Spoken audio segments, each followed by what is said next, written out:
Hello everyone. आज हम लोग सेमेडी का पहला यूनिट से डिवीज़न करेंगे। ठीक है। जैसा कि सबको पता है कि सेमेडी आपका 50 नंबर का पेपर एग्ज़ाम में पूछे जाते हैं और मैंने पूरे यूनिट में से जो इम्पोर्टेंट क्वेश्चन बनता है मैंने उसको अंडरलाइन भी कराया था और उसको बताया था कि आप लोग इसको अच्छे से पढ़ लीजिएगा, उसको समझाया भी था। ठीक है। तो आज हम तब रिवीजन के तौर पे हम लोग क्या करेंगे, एक बार थोड़ा ओवरव्यू देखते चलते हैं। ठीक है। तो जो पहला यूनिट होता है आपका construction management, civil construction management. ठीक है।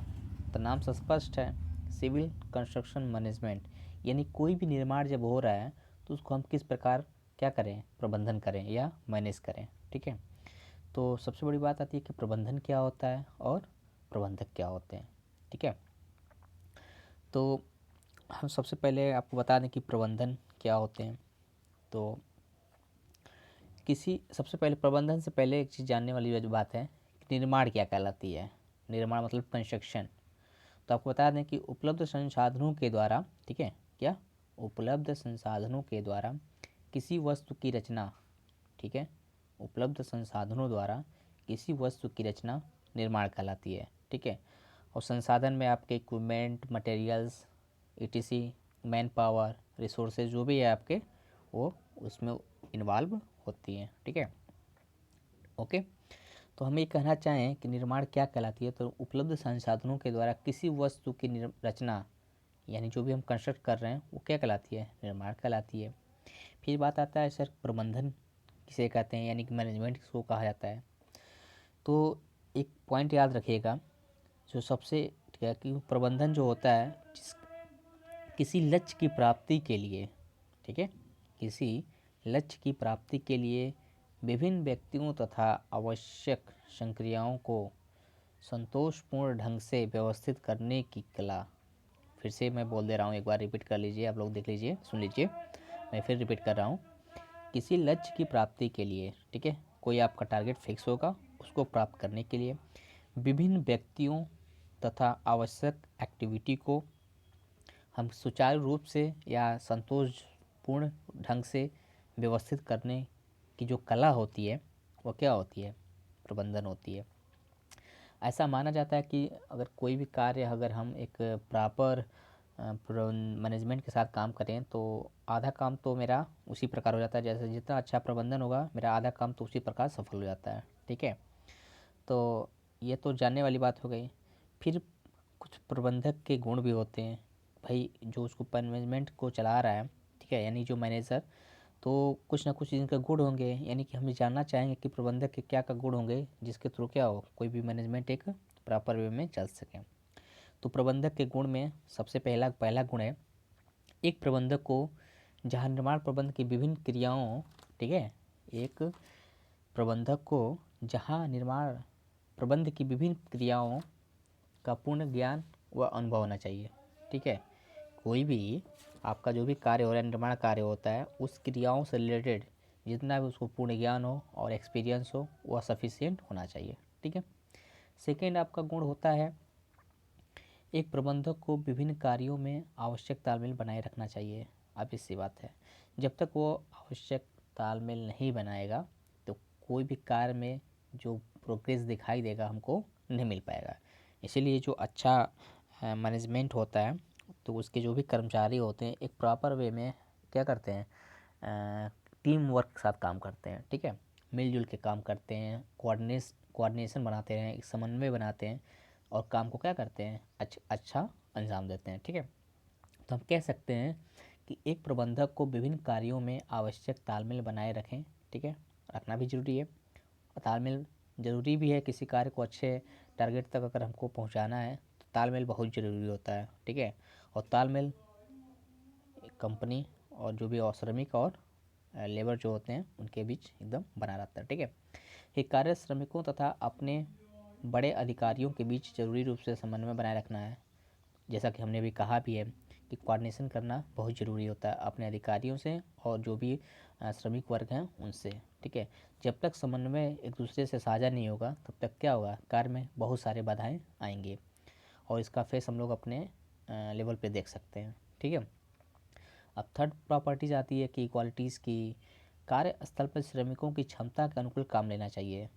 देखो सबसे इम्पोर्टेंट फैक्टर है कि जो भी कार्यस्थल पर श्रमिकों के लिए जो भी कार्य डिसाइडेड हुआ है या बना हुआ है उनके अनुकूल होना चाहिए, ठीक है। उनकी शारीरिक एवं सामाजिक आवश्यकताओं का ध्यान भी रखना चाहिए। ध्यान रखिएगा, उनकी जो शारीरिक एवं सामाजिक जो आवश्यकता है उनको भी ध्यान में देना चाहिए, ठीक है। उनको फैक्टर ऑफ सेफ्टी भी प्रोवाइड करना चाहिए, जैसे उनको किसी प्रकार का ऐसा ना हो कि उनको काम करते वक्त उनको क्या हो, किसी प्रकार का हानि हो। उनको मैक्सिमम टाइम हमको क्या करते हैं, उनको हम सुरक्षा प्रोवाइड करते हैं, ठीक है।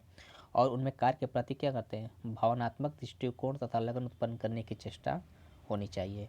तभी तो हम मानेंगे कि जो हमारे भी किसी ऑर्गेनाइजेशन का जो मैनेजर है वो बहुत ही बेहतर है। तो लोगों के अंदर क्या हो, भावनात्मक दृष्टिकोण पैदा करे, लगन उत्पन्न करे, किसके प्रति, काम के प्रति, वही हमारा अच्छा मैनेजर होता है, यानी कि प्रबंधक होता है, ठीक है। फिर चौथा पॉइंट है, एक अच्छे प्रबंधक से ये सभी अपेक्षा की जाती है कि वह श्रमिकों के साथ साथ परियोजना के मालिकों के न्याय संगत हितों का भी ध्यान रखे, ठीक है। यानी जो भी प्रोजेक्ट आपका बन रहा है उस पर क्या करें, वो विशेष तौर पे ध्यान दें, ठीक है। निर्माण सामग्री का अपव्यय रोके और निर्धारित अवधि के भीतर परियोजना का समापन भी करें। यहाँ सबसे बड़ी बात है, कोई भी हम प्रोजेक्ट बना रहे हैं, ठीक है, ध्यान से सुनिएगा।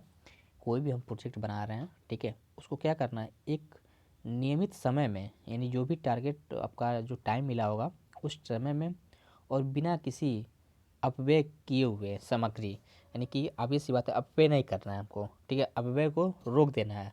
यानी कि हमको एक्स्ट्रा जो भी खर्चा फालतू मटेरियल का वेस्ट या फिर जो भी हो रहा है उसको क्या करना है, रोक देना है, यानी कि एक्स्ट्रा खर्चा को, ठीक है।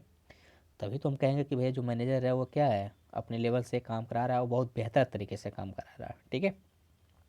तो जनरली हम जब भी कभी एग्ज़ाम में पूछ लेता है कि प्रबंधक क्या होते हैं और प्रबंधक के क्या क्या गुण हो सकते हैं, ठीक है।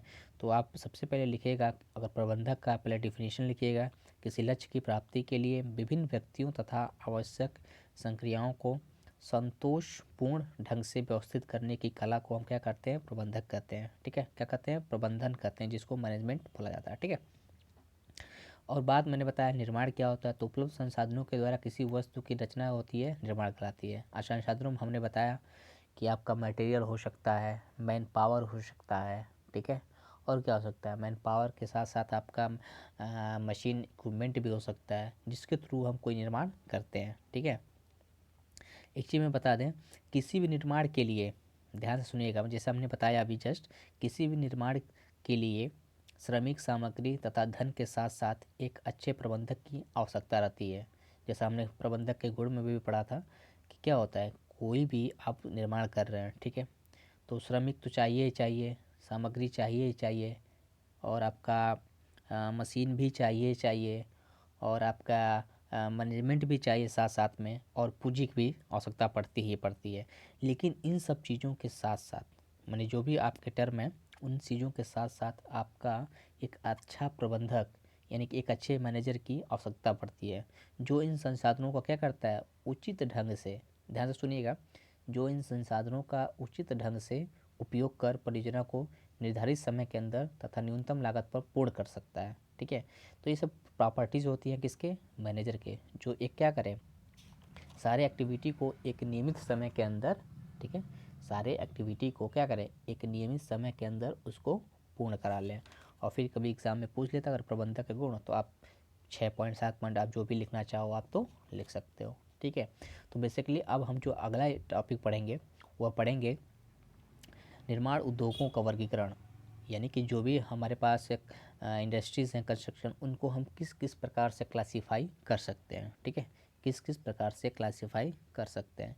तो पहला आपका आता है उसमें हल्का निर्माण, यानी कि light construction, highway construction and industrial construction, ठीक है। क्या है पहला, पहला है आपका है light construction, highway construction, industrial construction, ठीक है।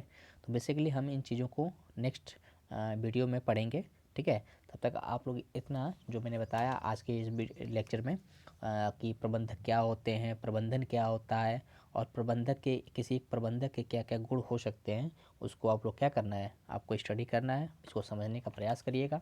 फिर हम लोग मिलते हैं नेक्स्ट वीडियो में। वहाँ पे हम लोग क्या करेंगे, आगे हम पढ़ेंगे निर्माण उद्योगों का क्लासिफिकेशन। ठीक है, ओके, बाय।